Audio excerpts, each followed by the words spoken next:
El gobierno nacional calificó como una falsedad la versión publicada por The New York Times, en la que señala que al parecer las autoridades colombianas enviaron imágenes editadas para mostrar círculos alrededor de las fuerzas de seguridad venezolanas, arrojando gas lacrimógeno contra los manifestantes el día en el que un camión fue incinerado.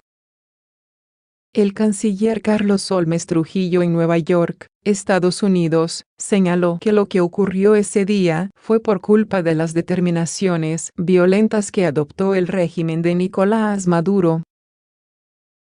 Falsedades absolutas. Todo lo que sucedió ese día es consecuencia de que el dictador Nicolás Maduro, el usurpador Maduro, impidió mediante violencia que entrara a Venezuela la ayuda humanitaria que necesitan miles y miles de hermanos del vecino país, sostuvo Trujillo García.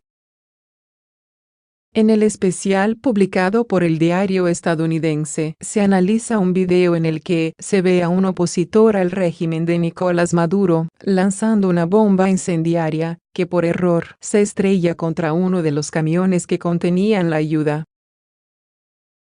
Las imágenes dadas a conocer por el diario estadounidense contradicen la información que fue entregada por los grupos de oposición, en el sentido que indica que Maduro habría ordenado quemar los camiones con ayuda humanitaria.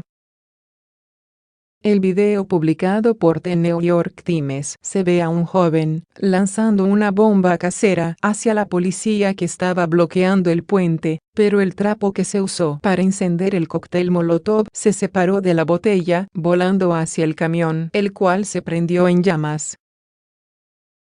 Una de las personas consultadas por el diario estadounidense explicó que el incendio comenzó cuando las fuerzas de Maduro bloquearon la entrada de ayuda humanitaria, pero no se especifica que hayan comenzado con el fuego.